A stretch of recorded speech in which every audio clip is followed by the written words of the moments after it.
ಇವತ್ತಿನ ಕ್ಲಾಸ್ನಲ್ಲಿ unitary method ಅನ್ನೋ ಒಂದು ಸಿಂಪಲ್ ಕಾನ್ಸೆಪ್ಟನ್ನು ಕಲಿಯೋಣ. ಮತ್ತು ಈ ಕಾನ್ಸೆಪ್ಟಿಂದ ರೇಷಿಯೋ ಆ್ಯಂಡ್ ಪ್ರಪೋರ್ಷನ್ ಪ್ರಾಬ್ಲಮ್ಸ್ ಆಯಿತು, ಮತ್ತು ಪ್ರಾಫಿಟ್ ಆ್ಯಂಡ್ ಲಾಸ್ ಪ್ರಾಬ್ಲಮ್ಸನ್ನು ಹೇಗೆ ಈಸಿಲಿ ಸಾಲ್ವ್ ಮಾಡ್ಬೋದು ಅಂತ ನೋಡೋಣ. ಯುನಿಟರಿ ಮೆಥಡನ್ನು ಒಂದು ಸಿಂಪಲ್ ಪ್ರಾಬ್ಲಮಿಂದ ನಾವು ಅಂಡರ್ಸ್ಟ್ಯಾಂಡ್ ಮಾಡ್ಕೊಳ್ಳೋಣ. ಕ್ವಶನ್ ನೋಡಿ, if 20 eggs cost 240 rupees, how much will 30 eggs cost? 20 ಮೊಟ್ಟೆಗಳ ಬೆಲೆ 240 ಆಗಿದ್ದರೆ 30 ಮೊಟ್ಟೆಗಳ ಬೆಲೆ ಎಷ್ಟು? ಇದೊಂದು ಭಾಳ ಈಸಿ ಪ್ರಾಬ್ಲಮ್ ಇದೆ, ಬಟ್ ಇದನ್ನು ನಾವು ಯುನಿಟರಿ ಮೆಥಡ್ನ ಅಂಡರ್ಸ್ಟ್ಯಾಂಡ್ ಮಾಡ್ಕೊಳ್ಳೋಕ್ಕೆ ಯೂಸ್ ಮಾಡೋಣ. ಏನೇನು ಕ್ವಾಂಟಿಟೀಸ್ ಇದೆಯಲ್ಲ ಅದನ್ನ ನೀಟಾಗಿ ಮೇಲೆ ಬರ್ಕೊಳ್ಳಿ. Egg and cost. ಎಗ್ ಎಷ್ಟಿದೆ? 20 eggs ಕಾಸ್ಟ್ 240 rupees. ನಿಮ್ಗೇನು ಕ್ವಶನ್ ಕೇಳಿದ್ದಾರೆ? 30 eggs cost how much? Okay, unitary ಮೆಥಡಲ್ಲಿ ಎರಡು ಕಾನ್ಸೆಪ್ಟ್ ಬರುತ್ತೆ. ಒಂದು ಡೈರೆಕ್ಟ್ ರಿಲೇಷನ್ ಆ್ಯಂಡ್ ಇನ್ನೊಂದು ಇನ್ವರ್ಸ್ ರಿಲೇಷನ್ ಅಂತೇಳಿ. ಡೈರೆಕ್ಟ್ ಅಂದರೆ ಇಲ್ಲಿ ನೋಡಿ, ನಂಬರ್ ಆಫ್ ಎಕ್ಸ್ ಜಾಸ್ತಿ ಆದರೆ ಕಾಸ್ಟ್ ಏನಾಗುತ್ತೆ? ಜಾಸ್ತಿ ಆಗುತ್ತೆ. ಇಲ್ಲಿ ಎರಡು ಕ್ವಾಂಟಿಟಿ ಜಾಸ್ತಿ ಆಗೋದ್ರಿಂದ ಇದಕ್ಕೆ ನಾವೇನಂತ ಕರೆಯೋಣ? ಡೈರೆಕ್ಟ್ ರಿಲೇಷನ್ ಅಂತ ಕರೆಯೋಣ. ಎಸ್, ಈ ಥರ ಡೈರೆಕ್ಟ್ ರಿಲೇಷನ್ ಇದ್ದಾಗ ನೀವು ಕ್ರಾಸ್ ಮಲ್ಟಿಪ್ಲೈ ಮಾಡಬೇಕು. ಏನು ಮಾಡಬೇಕು? Cross multiplication. Yes, cross multiplication ಮಾಡಬೇಕು. ಮತ್ತು ಯಾವಾಗಲೂ ಕ್ವಶನ್ ನಂಬರ್ ಜೊತೆ ಇರೋ ನಂಬರ್ ಡಿನಾಮಿನೇಟ್ರಲ್ಲಿ ಬರುತ್ತೆ. ಇಲ್ಲಿ 20, 30 ಇಂಟು 240 ಇವೆರಡು ನಂಬರ್ನ ನ್ಯೂಮರೇಟ್ರಲ್ಲಿ ಇಂಟು ಮಾಡಿ ಬರ್ಕೋಬೇಕು, ಮತ್ತು ಡಿನಾಮಿನೇಟರ್ನಲ್ಲಿ ಕ್ವಶನ್ ಮಾರ್ಕ್ ಜೊತೆ ಇರೋ ನಂಬರನ್ನು ಡಿನಾಮಿನೇಟ್ರಲ್ಲಿ ಬರ್ಕೋಬೇಕು. Simplify this. ಆನ್ಸರ್ ಎಷ್ಟು ಬರುತ್ತೆ? 360. ಹಾಗಾದರೆ 30 ಮೊಟ್ಟೆಗಳ ಬೆಲೆ ಎಷ್ಟು? 360. ಇದೇ ಮೆಥಡನ್ನು ಯೂಸ್ ಮಾಡಿ ಈಗ ಸೆಕೆಂಡ್ ಪ್ರಾಬ್ಲಮ್ ಸಾಲ್ವ್ ಮಾಡಿ. If 15 mangoes cost 450 rupees, how much would 25 mangoes cost? 15 ಮಾವುಗಳ ಬೆಲೆ 450 ಆಗಿದ್ದರೆ 25 ಮಾವುಗಳ ಬೆಲೆ ಎಷ್ಟು? ಯುನಿಟರಿ ಮೆಥಡ್ ಪ್ರಕಾರ ಏನೇನು ಕ್ವಾಂಟಿಟೀಸ್ ಇದೆ ಅದನ್ನ ನೀಟಾಗಿ ಬರ್ಕೊಳ್ಳಿ. 15 mangoes cost is 450 rupees. 25 mangoes cost how much? ಇಲ್ಲಿ ಕ್ರಾಸ್ ಮಲ್ಟಿಪ್ಲಿಕೇಶನ್ ಮಾಡಬೇಕು. ಕ್ವಶನ್ ಮಾರ್ಕ್ ಜೊತೆ ಇರೋ ನಂಬರ್ ಯಾವಾಗಲೂ ಡಿನಾಮಿನೇಟ್ರಲ್ಲಿ ಬರಬೇಕು. 15 here, 25 into 450. 15 1s, 15 30s, 25 3s, 75, 750 rupees. So 25 mangoes cost how much? 750 rupees. ಈಗ ಇನ್ವರ್ಸ್ ರಿಲೇಷನ್ಗೆ ಎಕ್ಸಾಂಪಲ್ ನೋಡಿ. 12 men can complete a work in 8 days. In how many days can 16 men complete the same work? 12 ಮಂದಿ 8 ದಿನಗಳಲ್ಲಿ ಒಂದು ಕೆಲಸ ಮುಗಿಸುತ್ತಾರೆ. ಹಾಗಾದರೆ 16 ಮಂದಿ ಅದೇ ಕೆಲಸವನ್ನು ಎಷ್ಟು ದಿನಗಳಲ್ಲಿ ಮುಗಿಸುತ್ತಾರೆ? ಇಲ್ಲಿ ಏನೇನು ಕ್ವಾಂಟಿಟೀಸ್ ಇದೆ ಅದನ್ನ ನೀಟಾಗಿ ಬರ್ಕೊಳ್ಳಿ. Men and number of days. 12 men ಎಷ್ಟು ದಿನದಲ್ಲಿ ಕೆಲಸ ಮುಗಿಸ್ತಾರೆ? 8 ಡೇಸಲ್ಲಿ ಮುಗಿಸ್ತಾರೆ. ಸೊ 16 men ಎಷ್ಟು ದಿನದಲ್ಲಿ ಮುಗಿಸ್ತಾರೆ ಅಂತ ಕೇಳ್ತಿದ್ದಾರೆ. ಈಗ ನಂಬರ್ ಆಫ್ ಮೆನ್ ಜಾಸ್ತಿ ಆದರೆ ಏನಾಗುತ್ತೆ? ಬೇಗ ಕೆಲಸ ಮುಗಿಯುತ್ತೆ. ಹಾಗಾದರೆ number of days will decrease. ಇಲ್ಲೇನಾಯಿತು? ಒಂದು ಕ್ವಾಂಟಿಟಿ ಇನ್ಕ್ರೀಸ್ ಆಗಿದ್ದಕ್ಕೆ ಇನ್ನೊಂದೇನಾಯಿತು? ಡಿಕ್ರೀಸ್ ಆಯಿತು. ಸೊ ಇದನ್ನು ನಾವು ಇನ್ವರ್ಸ್ ರಿಲೇಷನ್ ಅಂತ ಕರಿತೀವಿ. ಏನಂತೀವಿ? Inverse relation. ಸೊ ಈ ಇನ್ವರ್ಸ್ ರಿಲೇಷನ್ ಬಂದಾಗ ನೀವು ಸೈಡ್ ಮಲ್ಟಿಪ್ಲಿಕೇಶನ್ ಮಾಡಬೇಕು. ಯಾವ ಥರ ಮಾಡಬೇಕು? Side by side. Side multiplication ಅಂತ ಕರೆಯೋಣ ನಾವು. ಸೊ ಕ್ವಶನ್ ಮಾರ್ಕ್ ಜೊತೆ ಇರೋ ನಂಬರ್ ಯಾವಾಗಲೂ ಡಿನಾಮಿನೇಟ್ರಲ್ಲಿ ಬರಬೇಕು. 16. So 12 into 8. 8 1s, 8 2s, 2 1s, 2 6. So 6 days is the answer. Next inverse ರಿಲೇಷನ್ಗೆ ಇನ್ನೊಂದು ಎಕ್ಸಾಂಪಲ್ ನೋಡಿ. 14 men can finish a work in 7 days. How many men are needed to finish the same work in 2 days? ಇಲ್ಲಿ ನೋಡಿ ನೀಟಾಗಿ ಬರ್ಕೊಳ್ಳಿ. Men ಮತ್ತು days. 14 men complete in 7 days. And ಇಲ್ಲಿ ಏನು ಕೊಟ್ಟಿದ್ದಾರೆ? ಇದು 2 days ಕೊಟ್ಟಿದ್ದಾರೆ. ಡೇಸನ್ನು ಡೇಸ್ ಕೆಳಗೆ ಬರ್ಕೋಬೇಕು ಆ್ಯಂಡ್ ಮೆನ್ ಕೆಳಗೆ ಕ್ವಶನ್ ಮಾರ್ಕ್.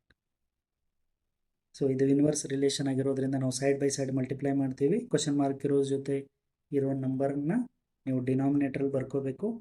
ಆ್ಯಂಡ್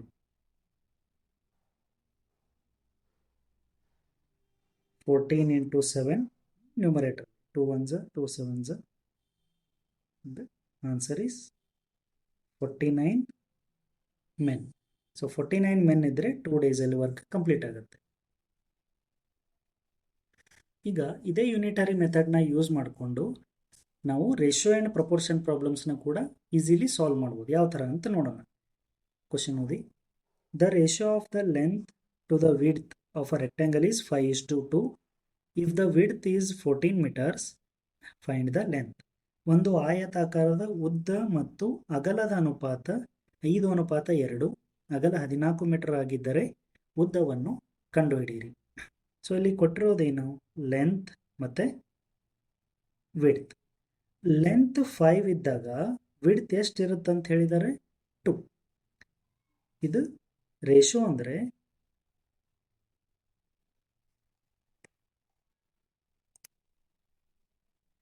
ಇಲ್ಲಿ ನಮಗೆ ಕೊಟ್ಟಿರೋ ಕ್ವಾಂಟಿಟಿ ಯಾವುದು?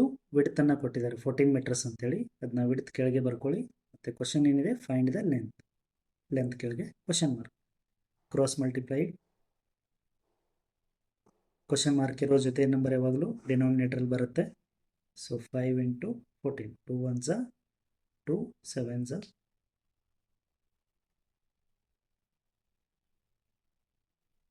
This is 35 meters. Length is 35 meters. ಇದೇ ಪ್ರಾಬ್ಲಮ್ನ ಇನ್ನೊಂದು ಸ್ವಲ್ಪ ಡಿಫಿಕಲ್ಟ್ ಮಾಡಬೇಕಂದ್ರೆ ಅವ್ರು ಏನು ಮಾಡ್ತಾರೆ? ಫೈಂಡ್ ದ ಲೆಂತ್ ಅಂತಿದೆಯಲ್ಲ, ಇಲ್ಲಿ ಫೈಂಡ್ ದ ಏರಿಯಾ ಅಂತ ಕೇಳ್ತಾರೆ. ಉದ್ದ ಕಂಡುಹಿಡಿಯಿರಿ ಅಂತ ಅನ್ನೋ ಬದಲಿ ವಿಸ್ತೀರ್ಣ ಕಂಡುಹಿಡಿಯಿರಿ ಅಂತ ಕೇಳ್ತಾರೆ. ಅವಾಗ ಏನು ಮಾಡೋದು? ವಿಡ್ತ್ ಸಿಕ್ಕಿದೆ ಮತ್ತು ಲೆಂತ್ ಸಿಕ್ಕಿದೆ. ಏರಿಯಾ ಆಫ್ ರೆಕ್ಟ್ಯಾಂಗಲ್ ಏನು? Area of rectangle is L into B. Breadth is nothing but width. So 35 into 40. This is how much? 490 square meters. ಈಗ ಇದೇ ಪ್ರಾಬ್ಲಮನ್ನು ಕ್ರಾಸ್ ಮಲ್ಟಿಪ್ಲಿಕೇಶನ್ ಮಾಡದೇನೆ ಇನ್ನೂ ಸಿಂಪಲ್ ಆಗಿ ಸಾಲ್ವ್ ಮಾಡ್ಬೋದು. ಅದನ್ನ ಹೇಗಂತ ನೋಡಿ. ಯಾವಾಗಲೂ ರೇಷಿಯೋಗಳು ಮಲ್ಟಿಪಲ್ಸ್ನಲ್ಲಿ ಇರ್ತವೆ. ಈಗ 2 × 7 ಮಾಡಿದ್ರೆ ನಮಗೆ 14 ಸಿಗುತ್ತೆ. ಅದೇ ಥರ ಲೆಂತ್ಗೆ ಇಂಟು 7 ಮಾಡಿದ್ರೆ 35. ಸೊ ಮಲ್ಟಿಪ್ಲೈಯಿಂಗ್ ಫ್ಯಾಕ್ಟರ್ಸ್ ಏನಿರುತ್ತದೋ ಸೇಮ್ ಇರುತ್ತೆ. ಇಲ್ಲಿ 7ಇಂದ ಮಲ್ಟಿಪ್ಲೈ ಆದರೆ ಇಲ್ಲೂ ಕೂಡ 7ಇಂದನೇ ಮಲ್ಟಿಪ್ಲೈ ಆಗುತ್ತೆ. ಸೊ ಇದೇ ಮೆಥಡ್ ಯೂಸ್ ಮಾಡಿಕೊಂಡು ನಾವೀಗ ಇನ್ನೊಂದು ರೇಷಿಯೋ ಆ್ಯಂಡ್ ಪ್ರಪೋರ್ಷನ್ ಪ್ರಾಬ್ಲಮ್ನ ಸಾಲ್ವ್ ಮಾಡೋಣ. The ratio of gold to silver in a mixture is 2:3. ಅಂದರೆ 2 gold, 2 is gold and 3 is silver. If the total weight of the mixture is 75 grams, how much gold is there? ಈ ಲೆಕ್ಕದಲ್ಲಿ ನೀವು 3 ಕ್ವಾಂಟಿಟೀಸನ್ನು ಬರ್ಕೋಬೇಕು. ಏನೇನು? Gold, silver ಮತ್ತು ಇನ್ನೊಂದು ಯಾವುದು? Total wait ಕೊಟ್ಟಿದ್ದಾರಲ್ಲ, ಹಾಗಾಗಿ total ಅಂತ ಬರ್ಕೊಳ್ಳೋಣ. ಸೊ ಗೋಲ್ಡ್ ಎಷ್ಟಿದೆ? 2. ಸಿಲ್ವರ್ ಎಷ್ಟು? 3. ಸೊ ಗೋಲ್ಡ್ 2, ಸಿಲ್ವರ್ 3 ಇದೆ. ಟೋಟಲ್ ಎಷ್ಟಾಯಿತು? 5 ಗ್ರಾಮ್ಸ್ ಆಗುತ್ತೆ. ಈಗ ನಿಮಗೆ ಕೊಟ್ಟಿರೋದು ಯಾವುದು ಇನ್ಫಾರ್ಮೇಷನ್ ಏನು? ಟೋಟಲ್ 75 ಗ್ರಾಮ್ ಅಂತ ಕೊಟ್ಟಾರೆ. ಸೊ ಟೋಟಲಲ್ಲಿ ನಾವೇನು ಮಾಡೋಣ? 75 ಅಂತ ಬರ್ಕೊಳ್ಳೋಣ. What is the quantity of silver? We don't know. What is the quantity of gold? We don't know. What is the multiplying factor here? 5ಕ್ಕೆ ಎಷ್ಟಿಂದ ಮಲ್ಟಿಪ್ಲೈ ಮಾಡಿದ್ರೆ 75 ಸಿಗುತ್ತೆ? 15ಇಂದ ಮಲ್ಟಿಪ್ಲೈ ಮಾಡಿದ್ರೆ. ಹಾಗಾಗಿ ಇಲ್ಲೂ ನೀವು 15ಇಂದ ಇಂಟು ಮಾಡಿ, ಇಲ್ಲೂ ಕೂಡ 15ಇಂದ ಇಂಟು ಮಾಡಿ. ಸೊ ಇಲ್ಲಿ 45 and this is 30. Gold 30 gram ಇರುತ್ತೆ, ಸಿಲ್ವರ್ 45 ಗ್ರಾಮ್ ಇರುತ್ತೆ. ಕ್ವಶನ್ ಕೇಳಿರೋದೇನು? ಬಂಗಾರ ಎಷ್ಟು? ಸೊ ಬಂಗಾರ 30 ಗ್ರಾಮ್ಸ್. ನೆಕ್ಸ್ಟ್ ಪ್ರಾಬ್ಲಮ್ ನೋಡಿ. In a school the ratio of boys to girls is 7:5. ಅಂದರೆ 7 ಬಾಯ್ಸ್ 5 ಗರ್ಲ್ಸ್ ಇದ್ದಾರೆ ಅಂತ ಅರ್ಥ. There are 180 students in total. So total ಕೊಟ್ಟಿದ್ದಾರೆ ಸ್ಟೂಡೆಂಟ್ಸ್ 180 ಅಂತೇಳಿ. How many boys and how many girls are there? ಒಂದು ಶಾಲೆಯಲ್ಲಿ ಹುಡುಗರು ಮತ್ತು ಹುಡುಗಿಯರ ಅನುಪಾತ 7:5. 7 ಹುಡುಗರು 5 ಹುಡುಗಿಯರು. ಒಟ್ಟು 180 ವಿದ್ಯಾರ್ಥಿಗಳಿದ್ದಾರೆ. ಹುಡುಗರು ಮತ್ತು ಹುಡುಗಿಯರ ಸಂಖ್ಯೆ ಎಷ್ಟು ಅಂತ ಕೇಳಿದ್ದಾರೆ. ಇಲ್ಲಿ ಬಾಯ್ಸ್ ಎಷ್ಟಿದ್ದಾರೆ? 7, ಗರ್ಲ್ಸ್ 5. ಟೋಟಲ್ ಕ್ವಾಂಟಿಟಿ ಕೊಟ್ಟಿದ್ದಾರೆ. ಸೊ ಟೋಟಲ್ ಅಂತ ಬರೆಯೋಣ 180. ಇಲ್ಲ, ಟೋಟಲ್ ಎಷ್ಟು? ಇದು 12 ಆಗುತ್ತೆ. ಅವ್ರು ಕೊಟ್ಟಿರೋದು ಎಷ್ಟು? 180. ಇಲ್ಲಿ 180 ಬರ್ಕೋಬೇಕು. Question mark. ಇಲ್ಲಿ ಮಲ್ಟಿಪ್ಲೈಯಿಂಗ್ ಫ್ಯಾಕ್ಟರ್ ಎಷ್ಟು? ಇದು 15. ಅಂದರೆ 12ಗೆ 15ಇಂದ ಇಂಟು ಮಾಡಿದ್ರೆ 180 ಸಿಗುತ್ತೆ. ಅದೇ ಥರ ಇಲ್ಲಿ ನೀವು 15ಇಂದ ಇಂಟು ಮಾಡಿ, ಇಲ್ಲಿ ಕೂಡ 15ಇಂದ. Okay, 15 5 is 75. ಇಲ್ಲಿ 15 ಇಂದ ಮಲ್ಟಿಪ್ಲೈ ಮಾಡಿದ್ರೆ 105. So number of boys is 105, number of girls is 70 to 5. So in this way we can solve ratio and proportion problems very easily. ಈಗ ಪ್ರಾಫಿಟ್ ಆ್ಯಂಡ್ ಲಾಸ್ ಚಾಪ್ಟರ್ನ ನೋಡೋಣ. ಯುನಿಟರಿ ಮೆಥಡ್ನ ಯೂಸ್ ಮಾಡಿಕೊಂಡು profit and loss ಪ್ರಾಬ್ಲಮ್ಸನ್ನು ಹೇಗೆ easily solve ಮಾಡ್ಬೋದು ಅಂತ ನೋಡೋಕ್ಕಿಂತ ಮುಂಚೆ ನಾವೇನು ಮಾಡೋಣ, ಸ್ವಲ್ಪ ಟರ್ಮಿನಾಲಜಿ ನೋಡೋಣ. ಅಂದರೆ ಈ ಪಾಠದಲ್ಲಿ ಏನೇನು ಹೆಸರು ಬರುತ್ತೆ ಅಂತೇಳಿ. First one is cost price, ಇದನ್ನ ನಾವು ಸಿ ಪಿ ಅಂತ ಕರಿತೀವಿ. And one more is selling price, ಇದನ್ನು ಎಸ್ ಪಿ ಅಂತೀವಿ. ಕನ್ನಡದಲ್ಲಿ ಕೊಂಡ ಬೆಲೆ ಮತ್ತು ಮಾರಿದ ಬೆಲೆ ಅಂತ ಕರೀತಾರೆ. ಆಮೇಲೆ ನೆಕ್ಸ್ಟ್ ಬರೋದೇನು, profit. So profit formula is what, S P minus C P. Profit ಆಗಬೇಕಂದ್ರೆ ಯಾವ್ದು ಜಾಸ್ತಿ ಇರಬೇಕು, ಸೆಲ್ಲಿಂಗ್ ಪ್ರೈಸ್ ಜಾಸ್ತಿ ಇರಬೇಕು ಕಾಸ್ಟ್ ಪ್ರೈಸ್ಗಿಂತ, ಆವಾಗ ಪ್ರಾಫಿಟ್ ಆಗುತ್ತೆ. ಸೊ ಇದನ್ನು ನೆನ್ಪಿಟ್ಕೋಬೇಕು. ಪ್ರಾಫಿಟಲ್ಲಿ always S P is greater, C P is smaller. ಅದೇ ಥರ ಲಾಸ್ ಯಾವಾಗುತ್ತೆ, ಸಿ ಪಿ ಜಾಸ್ತಿ ಇದ್ದು ಎಸ್ ಪಿ ಅಂದರೆ ಸೆಲ್ಲಿಂಗ್ ಪ್ರೈಸ್ ಕಡಿಮೆ ದುಡ್ಡಿಗೆ ಮಾರಿದ್ರೆ ಏನಾಗುತ್ತೆ, ಲಾಸ್ ಆಗುತ್ತೆ. ಸೊ ಇಲ್ಲೇನಾಗುತ್ತೆ, ಎಸ್ ಪಿ ಕಡಿಮೆ ಇರುತ್ತೆ, ಸಿ ಪಿ ಜಾಸ್ತಿ ಇರುತ್ತೆ. ಯುನಿಟರಿ ಮೆಥಡ್ನ ಅಪ್ಲೈ ಮಾಡೋದಕ್ಕೆ ಇವೆರಡು ಪಾಯಿಂಟ್ಸ್ ತುಂಬ ಇಂಪಾರ್ಟೆಂಟ್ ಆಗಿರುತ್ತೆ, ನೆನ್ಪಿಟ್ಕೋಬೇಕಿಲ್ಲಿ. ಈಗ ಪ್ರಾಫಿಟ್ ಪರ್ಸೆಂಟೇಜ್ ಫಾರ್ಮುಲಾ ನೋಡೋಣ. ಪ್ರಾಫಿಟ್ ಪರ್ಸೆಂಟೇಜ್ ಇದು profit divided by C P into 100.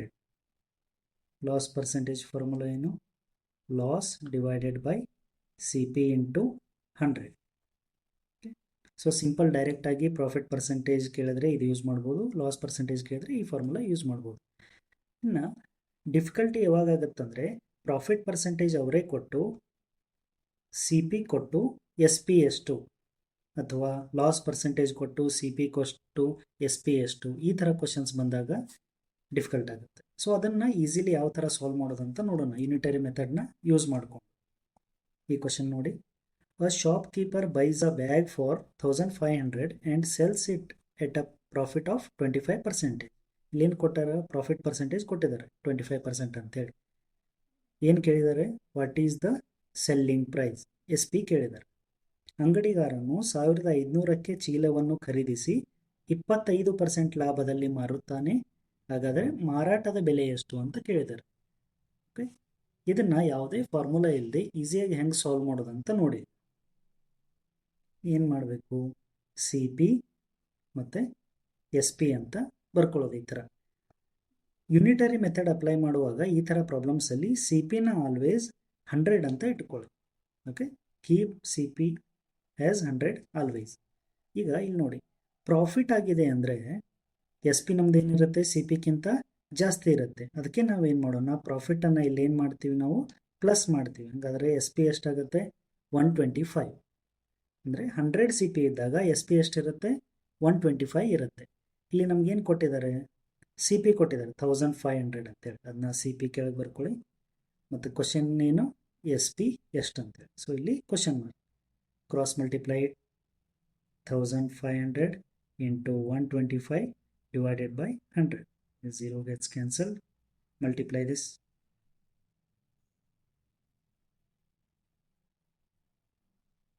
So 1875 is the selling price. A person buys a camera for 12,000 rupees and sells it at a loss of 10%. What is the selling price they are asking. ಒಬ್ಬ ವ್ಯಕ್ತಿ 12,000ಕ್ಕೆ camera ಖರೀದಿಸಿ 10% ನಷ್ಟದಲ್ಲಿ ಮಾರುತ್ತಾನೆ, ಮಾರಾಟದ ಬೆಲೆ ಎಷ್ಟು ಅಂತ ಕೇಳಿದ್ದಾರೆ. So unitary method ಪ್ರಕಾರ ಸಿ ಪಿ ಮತ್ತು ಎಸ್ ಪಿ ಅಂತ ಬರ್ಕೋಬೇಕು.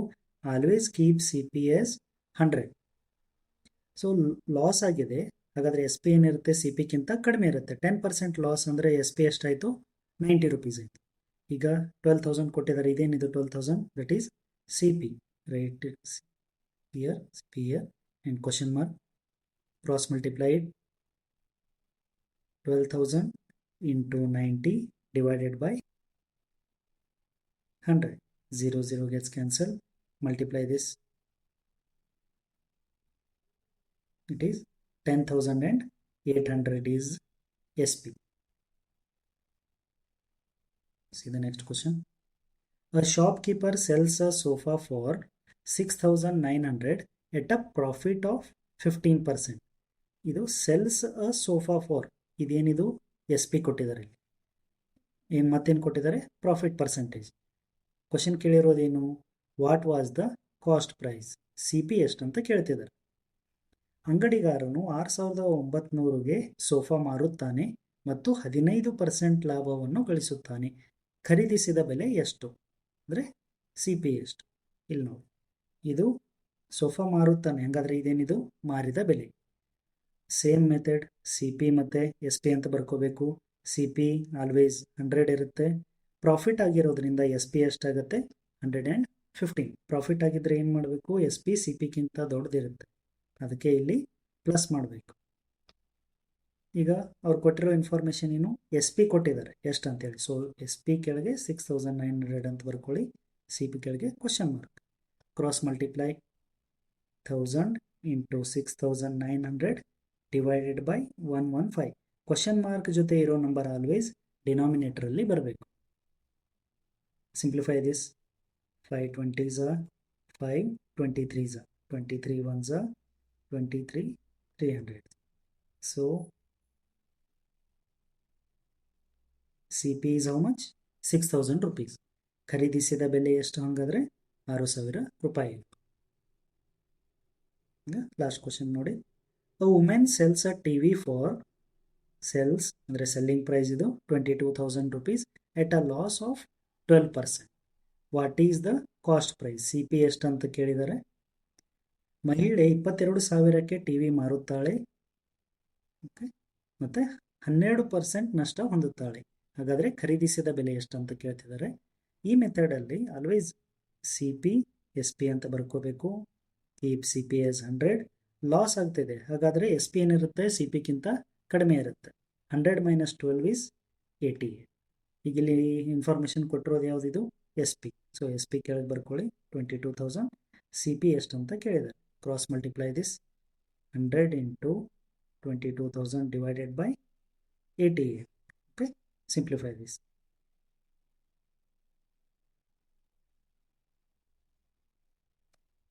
4 22s are 4, 25s are 22, 1s are 22,000. So it is 25,000. CP is 25,000. Unitary ಮೆಥಡ್ನ use ಮಾಡಿಕೊಂಡು ಪರ್ಸೆಂಟೇಜ್ ಪ್ರಾಬ್ಲಮ್ನ ಕೂಡ ಸಾಲ್ವ್ ಮಾಡ್ಬೋದು. ಅದನ್ನ ಹೇಗೆ ಮಾಡೋದು ಅಂತ ನಾವು ನೆಕ್ಸ್ಟ್ ಕ್ಲಾಸಲ್ಲಿ ನೋಡೋಣ.